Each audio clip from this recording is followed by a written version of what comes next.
up, everybody? It's your favorite coat of arms, favorite nerd, and today we are looking at the Magic Square Bonecrusher and Scavenger, or as they call them, as like Excavator Master and Bulldozer Master. Let me tell you something. The Magic Square folks, they got a creative team that just won't quit, working around the clock on these names. This is on loan to me, of course, by Robert D, the Legends Master, Master of the Legends, Legends of the Stall, more like it. Am I right? But that's my friend, and he loves Legends figures, so he sends them to me, and I appreciate it. That being said, we're gonna go ahead and take a look at these two, but in order to do so, we need to start with accessories.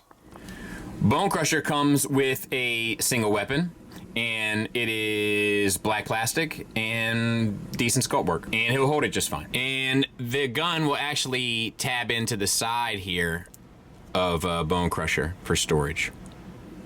Scavenger comes with his gun, just black plastic with some nice sculpt work, and he'll hold it just fine. And in alt mode, his gun will peg into here, but it's not the greatest fit in the world, just as a heads up. He comes with the two arm components. We'll talk about them a bit as we get them into the proper modes for them, but they have some nice sculpt work on them, and they're just black plastic.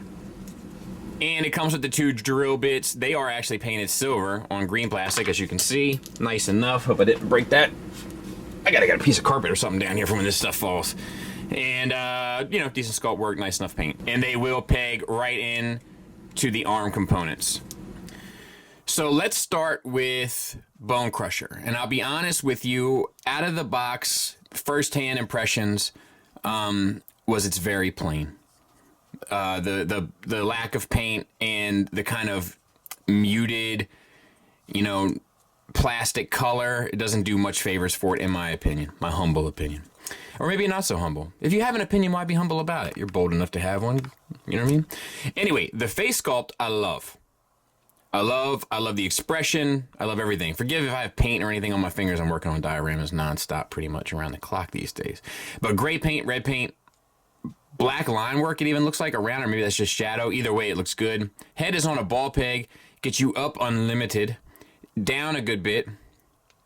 No real confused Bonecrusher look, but it's okay. And then a swivel. And I'm working it off the ball peg as I swivel it. So maybe the swivel isn't great. Yeah, as I swivel it, it's coming right off the ball peg. So that's not great. For the chest, we have red paint and purple accents. That looks nice enough. Waist swivel. Ab crunch. Pretty good, pretty good. For the arms, we have ball pegs with a hinge that gets you a butterfly joint. So also nice. They'll get you up to 90 degrees. They'll get you around 360. We'll extend the bicep a taste and give a single hinged elbow that gets you a little bit more than 90 degrees. I'll take it. And then a wrist hinge up and down with a wrist swivel. All good. Same for the other side, and we'll go ahead and extend that as well. All right. Hips. We'll get them up and out on T-jointed ball joints. Pretty good range, more than you'll ever need probably. Not the full bandana, but great range. Same for forward and back. Thigh swivel is on the ball peg. Works nicely. We have a double jointed knee for the full run. No issues there. Ankle tilt up ever so slight. Down ever so slight. It's barely noticeable. And then a pretty significant rocker.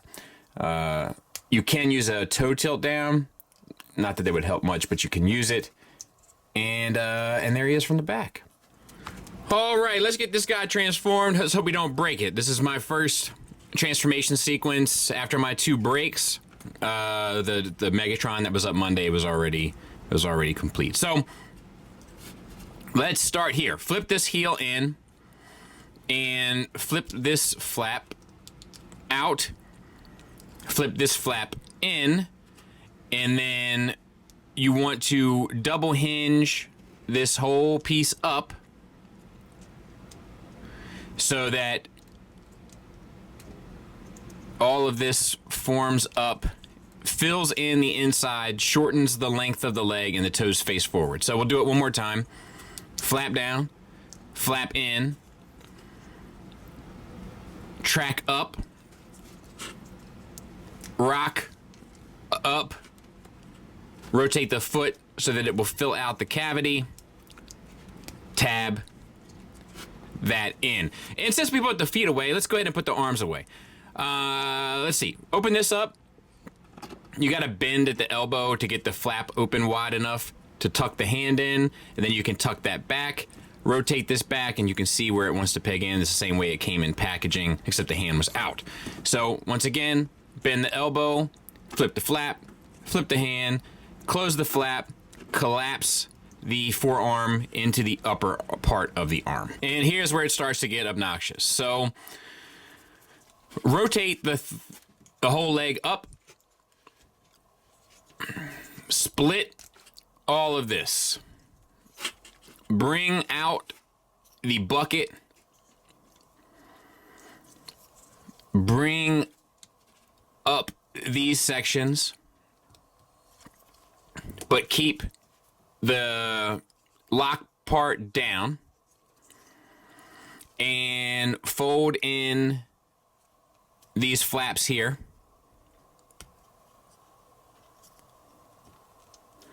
And then spin this 180.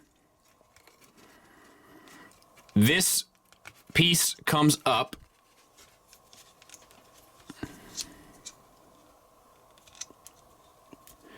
And then all of this sits down and around it. Next thing we need to do is get these legs rotated up for this tab here to tab into these pegs. But as you can see, in order to do so, you need to rotate them back. And then you can bring, I don't have it quite right. Let me see, maybe I gotta fold that in. Yes. All right, and then same on this side. I'm gonna fold this in here. Rotate this back, and then tab into there. Bring all this up, and you can build out your front end loader. Spin the head around so that you're looking at the ball peg that his head pops off. And you're gonna collapse this. This tab needs to go into that slot. So bring this one flap down, fold that flap on top, accordion that flap on top. As you do so, start bringing the arms around to lock in. There's pegs underneath that will attach to the front end loader. Bring this piece up. You have tabs in the back of this piece that will go into there, and then these two tabs at the top will fill out the upper part. And well, I guess they don't have to. And I think I bent that one. Maybe you shouldn't. But there it is. And we'll talk about both vehicles at the same time. Next up, we have Scavenger.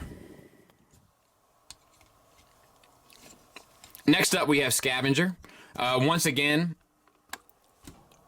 head sculpt is money. Gray paint, red paint, looks pretty good. Let me see if I can get that little piece of fuzz or something out of there. Head is on a ball peg, get you up to there. Little bit down, not really much, if anything. And then a swivel, but his head is staying on the ball peg on the swivel, which is nice. Then we have gray paint accents on the chest. That looks good. There's a waist swivel here, but it is tight. Not the best. And then an ab crunch as well. So no issues there. The arms, we have around the ball peg, you get a little bit of a butterfly, but nothing really worth noting. Up to 90 degrees, 360 around, bicep swivel, double jointed elbow that gets you the full run, wrist swivel. Same for the other side. We'll back out. Gray paint on the pelvis. I'm just pointing it out because there's not much paint on these guys. Hips get you an even wider range of motion, more than you'll ever need. Forward and back to there. Articulation's the same because they're just reusing it, which is the smart move to do. It's not a criticism. Thigh swivel, double jointed knee, forward and back to there. Articulation's the same because they're just reusing it, which is the smart move to do. It's not a criticism. Thigh swivel, double jointed knee, forward and back to there. Articulation's the same because they're just reusing it, which is the smart move to do. It's not a criticism. Same for the ankles, barely a tilt up, barely a tilt down, but a pretty good rocker, and then you get the toe articulation. Some decent sculpt work inside the legs too. I'm not sure if I mentioned that, and on the outside. Could have used some nice yellow paint in my opinion, like yellow and black paint. I like that kind of stuff, but then it wouldn't have been G1 accurate, so I get it. And there he is from the back without the excavator on. As for Scavenger's transformation, first couple steps are pretty much the same. So we're going to flip the heel down, pull down these flaps, tuck one in, rotate the whole assembly up,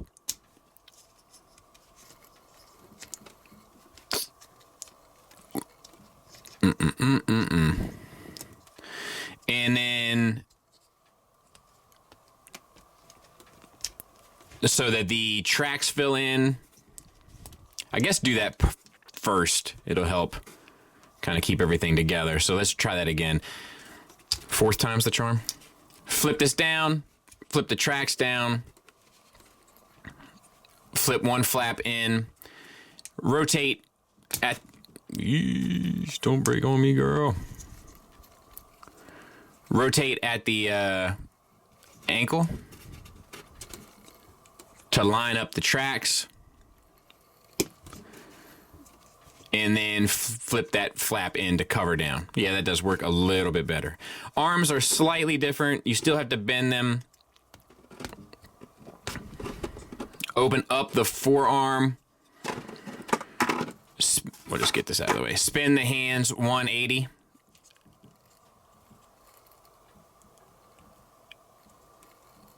And then tuck them in, close up.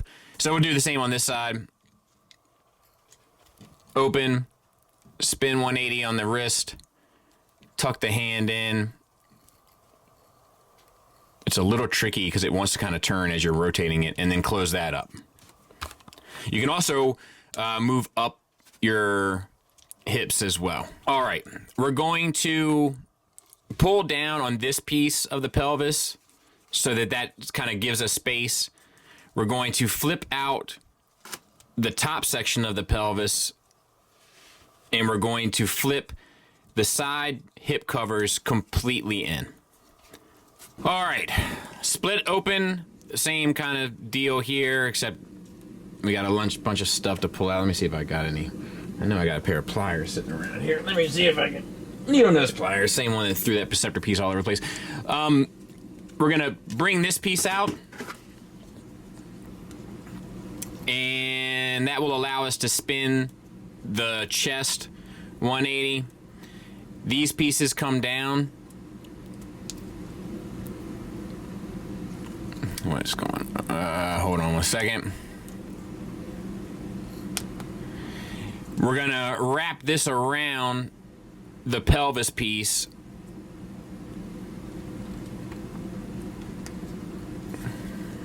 But you got to make sure that you have it oriented correctly.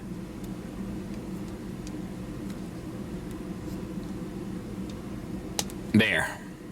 And then fold these two pieces down so that it's sitting pretty much sandwiched like that. Then, same as the other guy, we're going to spin at the thigh. We're going to tab in the sides here into the flank.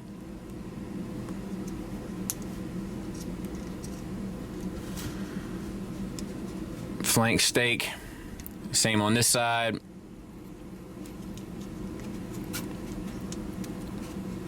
There we go.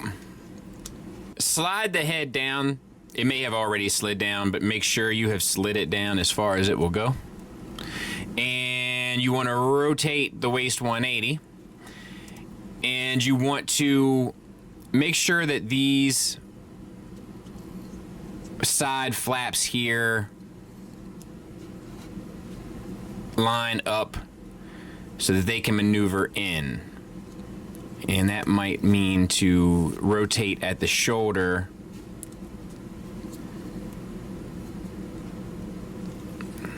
so that we can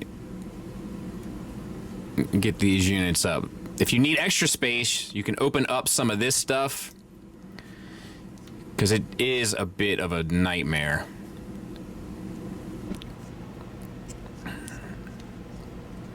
Let's see here. Open up these. This has to sit down And this piece has to come out, I know. Let's see what we can do.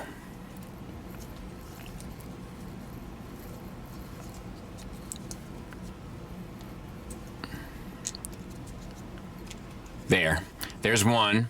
Let's see if we can get the other one.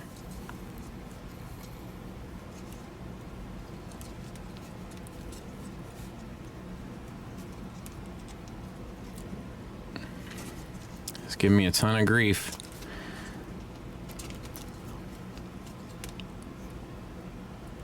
It's because of this tab there.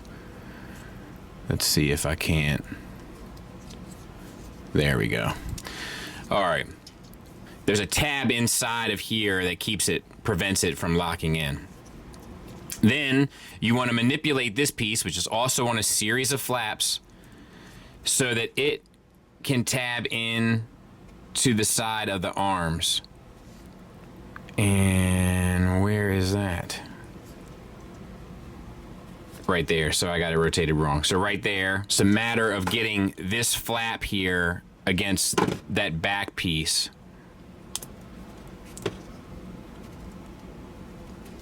And I'm not sure that I'm going to be able to do it successfully. Let's see.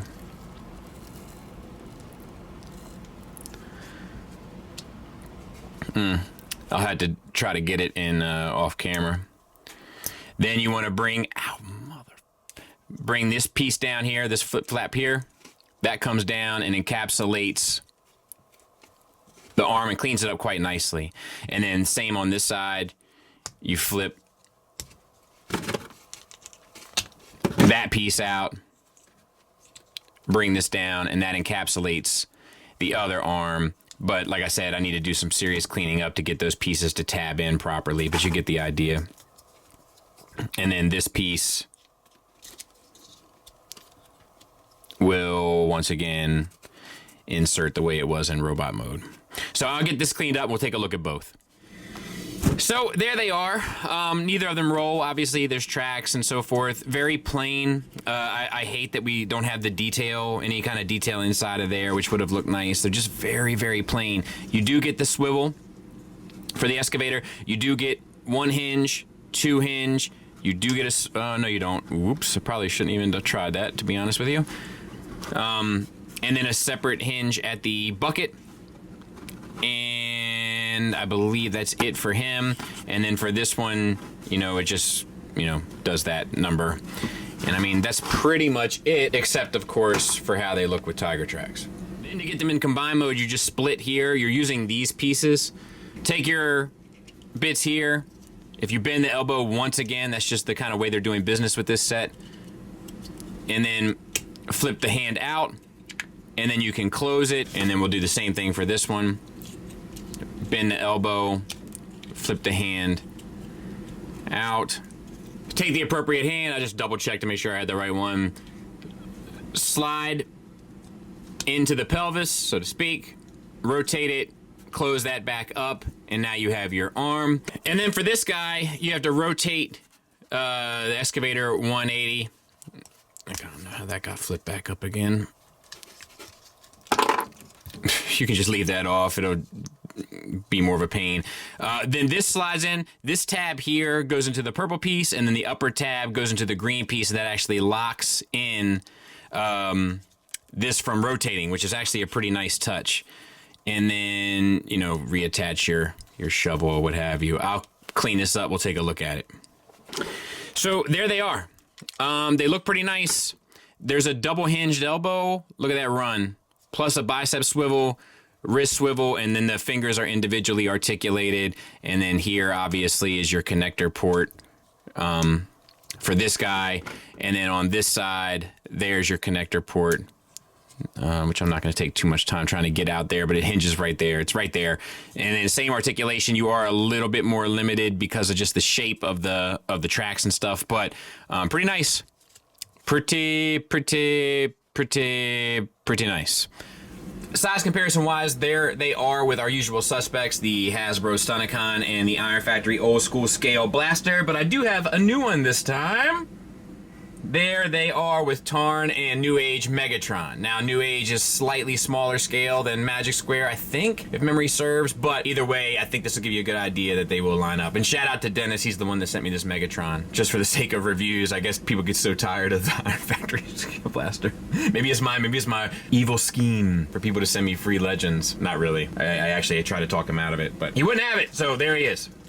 Final thoughts-wise, let's start with the negatives, and I will start namely with the same thing I kind of gripe on all the time with Magic Square, and that is their lack of paint. With just a few accents here and there, it just doesn't do much for the set with that Exorcist vomit color green. That, of course, is not their fault. But when you take that into consideration, along with it being unpainted, it just has a tendency to look very bland. That's, of course, subjective. Some people may like bland figures. I'm messing with you. Don't get all emotional. But much like other companies, when we see paint applied, it does tend to look good. And for what it's worth, their paint is applied nicely and sharply. It's just very scarce. Secondly, another thing I gripe on them all the time for, I'm not a fan of their materials. I'm not a fan of that plastic. It reminds me of teething rings or something that I gave my children when they were young. But this does allow for some of these very intricate flap formations to move around and be manipulated without any fear of danger. When I say danger, I mean breakage. Let's make some noise for me. I made it through the whole thing without breaking it. But to be fair, I'm keeping them in arm mode and haven't transformed them back this time for when I do the combine mode. So there's still time for me to break it, don't worry. And then lastly, while we're on the subject of flaps and flips, these things are super engineered, and I'm not sure it takes all of these panels in order to make all of it look like it does, but I'm not an engineer, so what do I know? It just seems awfully involved for what it ultimately ends up looking like. But to be fair, all three of those criticisms are subjective. Before we move into the positives though, I should say, if I had one objective criticism, it is that there's something poorly toleranced about that one head on the ball peg, where as you manipulate the head, it has a tendency to pop off. That's an objective criticism, but that's all I really got objectively.